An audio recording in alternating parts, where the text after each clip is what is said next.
So after many years of not shooting with a film camera, I scored this Pentax K1000, a very utilitarian go-to camera. It's a great camera,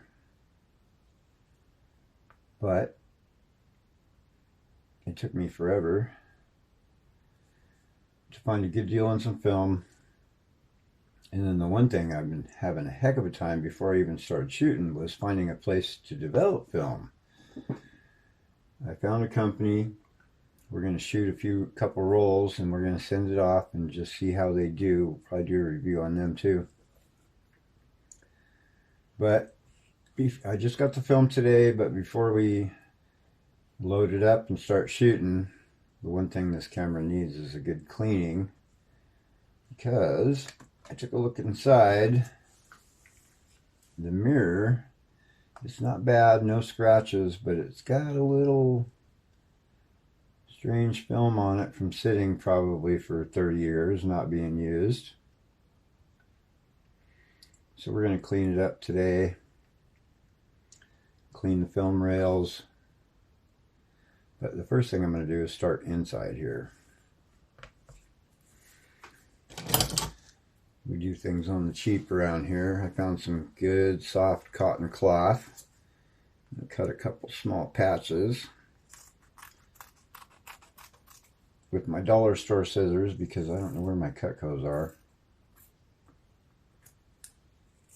I have 3 pairs of Cutcos and they must be scattered around the shop and who knows where.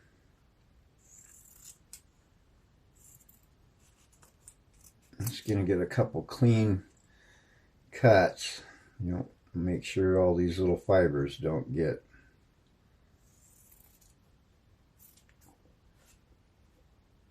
off into your camera. Because we're out here in the middle of nowhere, we can't just run to the store.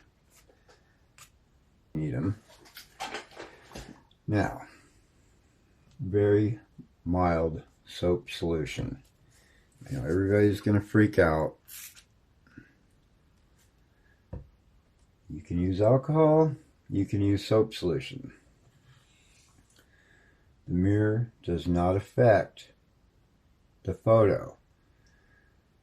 The mirror is merely a reflection of the scene into the viewfinder.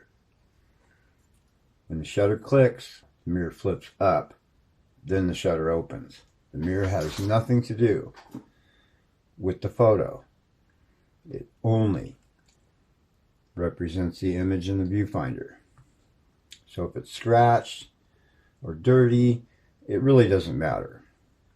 But we want to be able to see through our viewfinder real good. So we're going to use a real mild soap solution.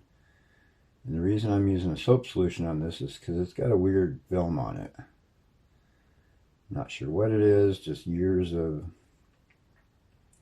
sitting around. So I'm going to scrub it real good, lightly, of course, but we're going to make sure we go over it many times. Get that gook off there.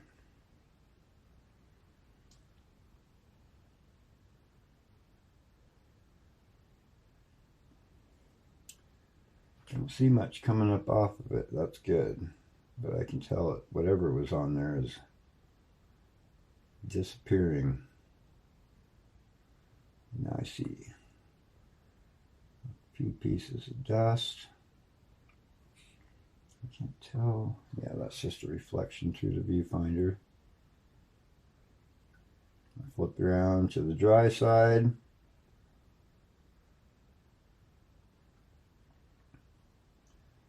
Ooh, these Q-tips are leaving more trouble than they're worth. Okay, now I will jump to a little alcohol just to make sure we get any streaking. And oh yeah, the alcohol's cleaning it real good.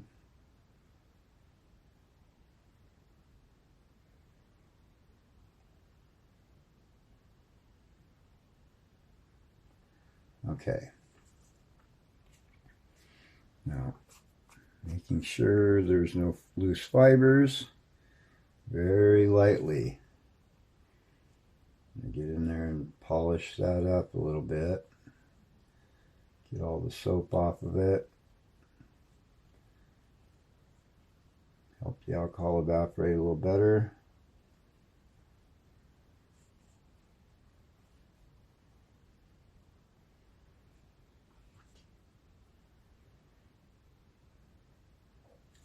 Get a dry Q-tip now.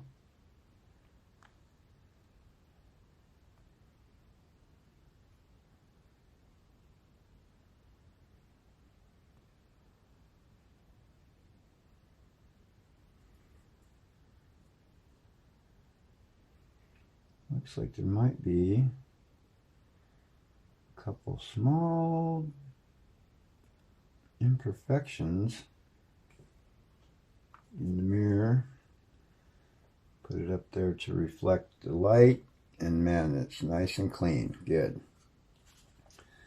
So now above that is the viewfinder. I'm just going to lightly go over the viewfinder with the Q-tip. I'm not sure what that's made out of. Probably glass, but it could be plastic. I doubt it. This is a Japanese model. The Ashi Pentax K1000 is made in Japan. If your K1000 doesn't say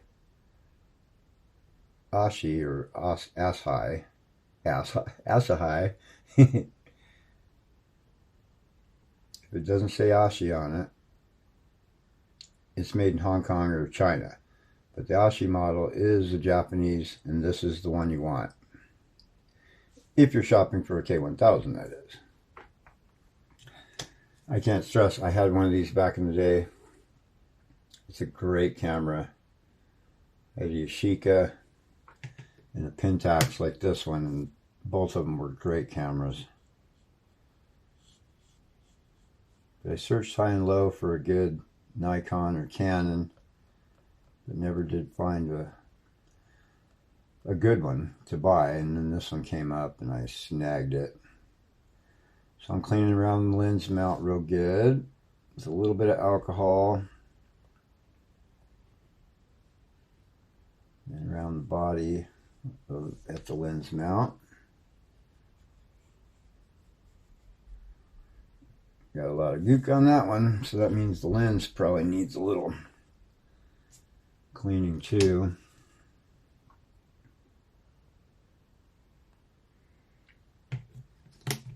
Oh yeah, the lens is nasty.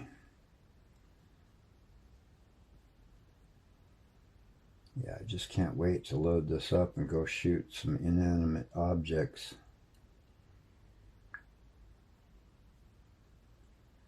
Yeah, that's dirty, dirty, dirty.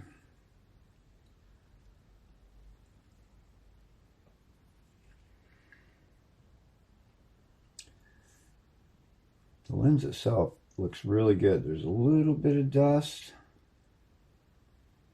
I'll hit it with a little bit of, just a touch of alcohol.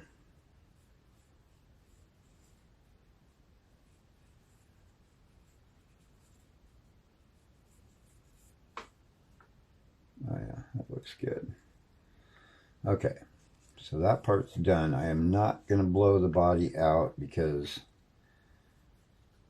I don't want to blow dust all over. Just going to clean the dust as I see it out.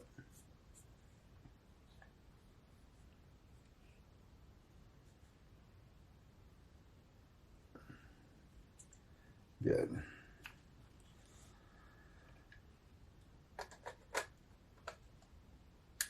Okay. The other thing we want to do is check out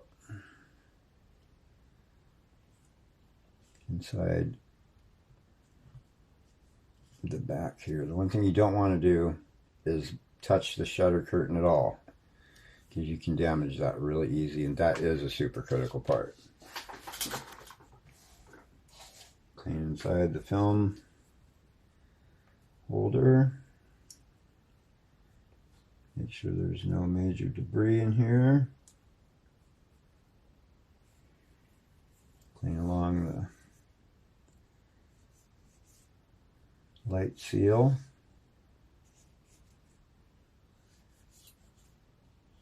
The light seal looks really clean on this, so I'm not too worried about it. Then the film rails. Just billet aluminum film rails is all these are, but you want to make sure they're not got a whole bunch of junk on them. Just lightly clean. Most cameras have a good seal on them, so they're not going to be dirty, drastically dirty. And then, I forget what this little part's called. Backstop, black stop, I don't remember. And that's about all it is to cleaning a film camera. There's not a lot except going around and cleaning the body.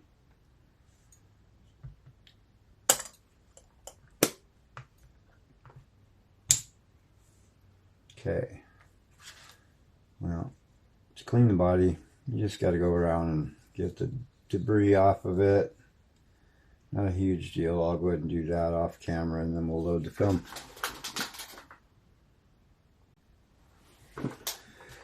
Okay, so there is one more thing I forgot to do before we go too far. And I put a battery in this the other day, but I want to inspect it again. Because if you have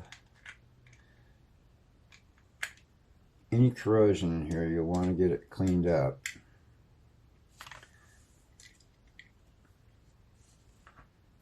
This camera was really clean when I got it, so I'm not terribly worried.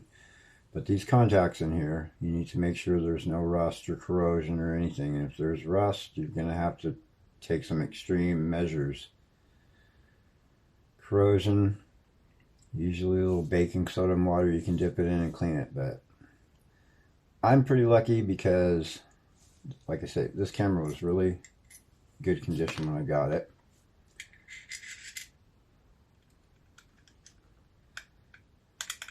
I remember these now. They were always a little bit of a pain in the butt to get started.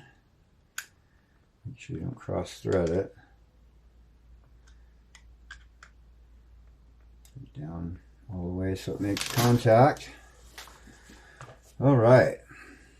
So, picked up the Ilford HP5 from Black and White in New York City. And it was a fairly reasonable deal. $9 a roll plus $3.99 shipping, which was a lot cheaper than Amazon. I have another video on that, how Amazon kind of put the screws to me on that deal. Ooh, nice film containers too. Those are real nice. Huh. Sweet. So, I haven't done this in 30 years at least. So, hopefully I remember how to do it.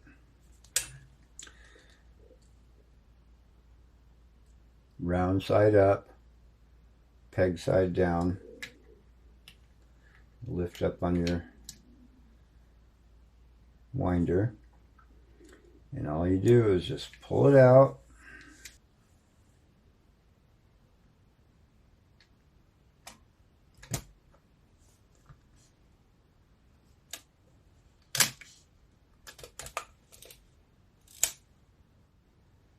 And on this camera, you got to set the speed of the film with the little ring here.